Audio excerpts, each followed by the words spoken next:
Dans ce film, nous allons parler d'optique, et plus particulièrement d'optique géométrique. L'optique géométrique, c'est la discipline de l'optique qui s'intéresse au trajet des rayons lumineux qui vont traverser une lentille. Ces rayons vont focaliser en un point qu'on appelle le foyer. Les lentilles présentes dans les objectifs photographiques ou cinématographiques répondent à un principe très simple qui est celui de la déviation de la lumière. Un rayon qui traverse le verre va être dévié, on dit qu'il est réfracté. En optique géométrique, la ligne imaginaire qui traverse la lentille perpendiculairement à son plan est appelée axe optique. Le point d'intersection entre cet axe optique et le centre de la lentille est appelé centre optique. On a deux types de lentilles, soit des lentilles convergentes, soit des lentilles divergentes. La lentille convergente a soit deux faces sphériques, soit une face plane et une face sphérique. Ces bords sont un peu plus minces que le centre de la lentille. On dit que c'est une lentille à bord mince. Les rayons incidents parallèles qui traversent une lentille convergente convergent en un point qu'on appelle le foyer ou point focal. La lentille divergente a des bords plus épais que le centre de la lentille. On dit qu'elle est à bord épais. Les rayons incidents parallèles qui traversent la lentille divergente ressortent de la lentille en divergent. On a la sensation qu'ils sont issus d'un point qu'on appelle également le foyer. Maintenant que nous avons déterminé ce qu'est l'axe optique, le centre optique et le foyer, nous allons définir ce qu'est la distance focale.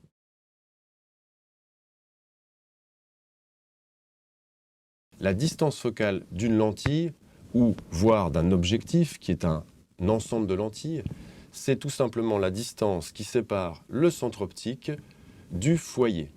Donc, si je prends un objectif sur lequel j'ai marqué 50 mm, c'est sa focale, ça veut tout simplement dire que la distance focale est de 5 cm. La distance focale s'exprime tout simplement par petit f est égal à OF ou est égal à OF'. Alors, qu'est-ce que c'est que f et f'? En fait, pour une lentille, comme la lumière se propage dans les deux sens, il y a deux foyers. Un foyer qu'on appelle le foyer objet, qu'on appellera f, et un foyer qu'on appelle le foyer image, qu'on appellera f'. Plus une lentille est convergente ou divergente, plus sa distance focale est courte. Moins une lentille est convergente ou divergente, plus sa distance focale est allongée.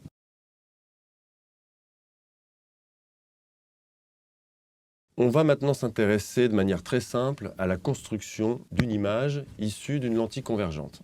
Alors il faut déjà préciser une chose, tout rayon passant par le centre optique, O, n'est pas dévié. Et c'est l'exception même de chaque lentille, les rayons qui passent par le centre optique ne sont pas déviés.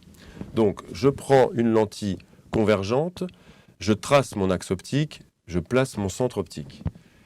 Je prends un objet que je vais nommer AB.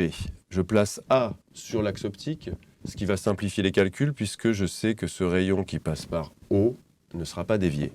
Donc je vais m'intéresser au rayon issu de B. Un premier rayon issu de B qui traverse la lentille va converger en F', qui est le foyer image, on en a parlé. Je vais prolonger ce rayon pour construire l'image par la suite. Je trace le rayon numéro 2 qui passe par O. Je sais que ce rayon n'est pas dévié, donc je vais avoir un point d'intersection. Et pour confirmer ce résultat, je vais prendre un troisième rayon, issu de B, encore une fois, qui passe par F, cette fois-ci. Ce rayon ressort parallèle à l'axe optique, et mes trois rayons se croisent en un point, qui est le point B', l'image de B. Donc j'obtiens une image qui, comme vous le constatez, est renversée par rapport à l'objet AB. Cette image est une image réelle, ça veut dire qu'on peut l'afficher sur un écran. Toutes les lentilles convergentes donnent des images réelles, à une seule exception près. Prenons le cas de la loupe, qui est une lentille convergente, mais elle est utilisée dans des conditions de proximité qui fait en sorte que l'objet est à une distance inférieure à la distance focale de la loupe. Et cette fois-ci, j'obtiens une image qu'on appelle virtuelle. Cette image n'est pas renversée, elle est à l'endroit, mais elle est virtuelle. Ça veut dire qu'on ne peut pas l'afficher sur un écran. On va en reparler avec la lentille divergente.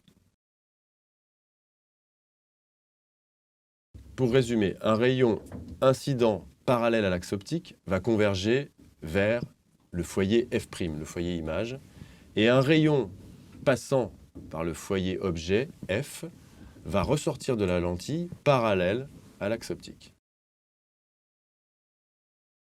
Dans une lentille divergente, on a dit que les rayons incidents ressortaient en divergent. La particularité, c'est que les foyers sont inversés cette fois-ci. Et oui, quand je prends une lentille divergente, je m'aperçois que F' se trouve du côté de l'objet, alors que F se trouve du côté de l'image. Je vous rappelle que pour la lentille convergente, F c'était le foyer objet, F' c'était le foyer image. Là, on leur donne les mêmes noms, simplement le foyer image est du côté de l'objet. Je prends un objet AB, comme précédemment, je place A sur l'axe optique, ce qui m'évite de tracer des rayons, puisque je sais que les rayons qui passent par le centre optique ne sont pas déviés. Je prends mon point B et je vais tracer un premier rayon. Ce premier rayon est parallèle à l'axe optique. Il va traverser la lentille. Comme c'est une lentille divergente, ce rayon va ressortir de manière divergée. J'ai le sentiment que ce rayon est issu de F'. Effectivement, on l'a dit pour la lentille convergente, un rayon parallèle à l'axe optique qui traverse la lentille passe par F'. Si je veux faire passer ce rayon par F', il faut que je le prolonge en arrière, puisque mon foyer F', cette fois-ci, est de l'autre côté. Donc j'ai tracé un premier rayon. Mon deuxième rayon, lui, va traverser la lentille et passer par F. F étant placé de l'autre côté lui aussi, si je prolonge ce rayon, et comme je sais que tout rayon qui passe par F ressort parallèlement à l'axe optique, je vais prolonger ce rayon parallèlement à l'axe optique. Alors, on peut faire un troisième rayon pour confirmer notre résultat, qui est celui issu de B qui va passer par O, le centre optique. On sait que ce rayon n'est pas dévié. Et si je prends l'intersection de tous les rayons, je trouve le point B'. Je m'aperçois d'une chose tout à fait particulière à la lentille divergente, c'est que l'image est à l'endroit cette fois-ci, et elle est du même côté que l'objet. On peut dire que c'est une image virtuelle. Il est impossible de projeter l'image d'une lentille divergente sur un écran. Dans la pratique, ça revient à dire que les objectifs photo et ciné sont des objectifs constitués de groupes globalement convergents. À l'intérieur, je peux avoir des lentilles divergentes ou convergentes, mais l'ensemble doit être globalement convergent pour afficher une image sur un capteur. En résumé, ce qu'il faut retenir dans la pratique, c'est qu'un objectif est un système convergent. On veut former une image sur de la pellicule ou sur un capteur. Le système fonctionne comme notre œil. L'image affichée sur le capteur est une image renversée. On l'a vu dans le cas de la lentille convergente et on a dit que l'objectif est un système convergent. Donc, le sujet que je vais filmer va être reproduit sur le capteur de manière renversée. Maintenant, on va faire un tout petit aparté sur la mise au point pour expliquer comment ça fonctionne. Dans un objectif, j'ai plusieurs lentilles, on l'a dit, et j'ai un groupe de lentilles en particulier qui va s'occuper de la mise au point. Cette mise au point, pour faire en sorte que l'image soit toujours nette sur le plan du capteur, il va falloir que je déplace certaines lentilles d'avant en arrière, suivant que mon sujet s'approche ou s'éloigne. Le système est très simple. Je vais aller à la rencontre du sujet quand il s'approche, et quand il s'éloigne, je vais aller le chercher au fond, si on peut dire. À ce moment-là, je maintiens le plan de netteté toujours au même endroit, c'est-à-dire au plan du capteur. On va maintenant s'intéresser plus en détail à ces fameuses focales qu'on utilise en photo et au cinéma. Qu'est-ce que c'est qu'une focale? La focale, elle va définir l'angle de champ de mon objectif par rapport à la taille du capteur.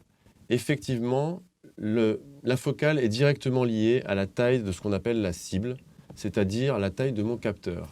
Si je prends par exemple, encore une fois, ce 50 mm photo, je parle d'un format qu'on appelle soit le full frame, soit le 24-36. Eh bien, ce 50 mm, pour trouver son équivalent en angle de champ, sur une caméra avec un capteur 35 mm numérique, il va falloir que je mette un 32 mm. Et si je veux faire de la vidéo avec une caméra, un capteur 2/3 de pouce, il va falloir que je mette un 13 mm. Donc, on va parler à ce moment-là d'une première notion qui est la focale normale. Qu'est-ce que la focale normale? C'est la focale qui correspond plus ou moins au champ de vision de notre œil. Alors, c'est très compliqué de parler de l'œil en général parce que déjà, on a 2 yeux, alors que l'objectif, on fait jusqu'à présent de l'image avec un seul objectif, sauf quand on fait de la stéréoscopie, mais on ne va pas en parler maintenant. Eh bien, le champ de vision, globalement, est de 37 degrés. Or, sur un objectif dit à focale normale, pour un format, cet angle horizontal, on parle de l'angle horizontal, est environ de 40 degrés pour un 50 mm par exemple. Ce qui est très important à retenir, c'est que suivant, on va dire, la taille de mon capteur, puisqu'aujourd'hui, essentiellement, on travaille avec des capteurs numériques, est directement lié à ma focale.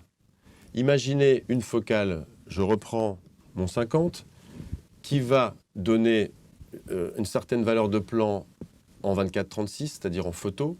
Si je prends ce 50 et que j'arrive à le monter sur une caméra vidéo qui a un tout petit capteur 2/3 de pouce, je ne vais pas du tout avoir la même valeur de plan. Ce 50 mm va devenir une longue focale pour ma caméra à capteur 2/3 de pouce.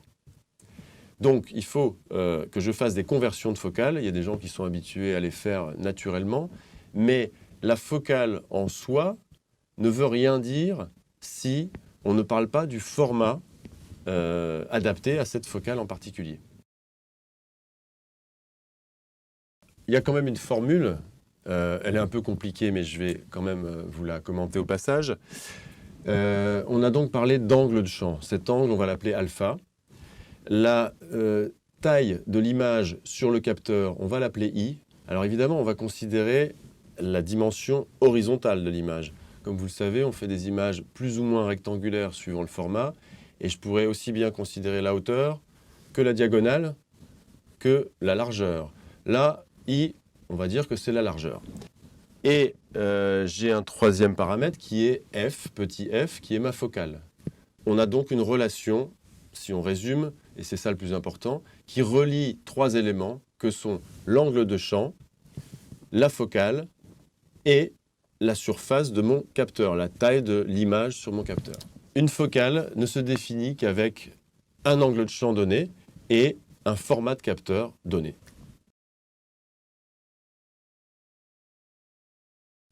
On va parler maintenant des différentes focales. On a défini ce que c'était que la focale normale. Maintenant, regardez ce plan. Voilà un plan en courte focale maintenant. Vous voyez l'effet du grand angle. Vous avez le sentiment qu'on a reculé la caméra, que je parais plus petit dans le cadre, alors qu'en fait, on n'a pas bougé la caméra. On a juste changé de focale. On est donc en courte focale. C'est ce qu'on utilise pour faire des plans larges. C'est aussi utilisé lorsqu'on n'a pas vraiment de recul, quand on est dans un petit studio un petit peu comme ici. Et cette courte focale a tendance à accentuer ce qu'on appelle les fuyantes, c'est-à-dire les perspectives du décor, vous voyez, font des lignes qui partent vers un point de fuite, on appelle ça. Et parfois même, quand on est en très courte focale, on peut avoir un effet qu'on appelle de distorsion, puisque ces lignes deviennent courbes. Je suis maintenant filmé en longue focale. Donc vous voyez que par rapport à la courte focale, on a une échelle de plan très différente. On a réduit notre angle de champ. Les perspectives qu'on avait précédemment maintenant se retrouvent écrasées. Et j'ai effectivement réduit ma profondeur de champ. J'ai une zone de netteté qui est beaucoup moins importante. Donc voilà une longue focale, ici, avec un angle de champ très réduit.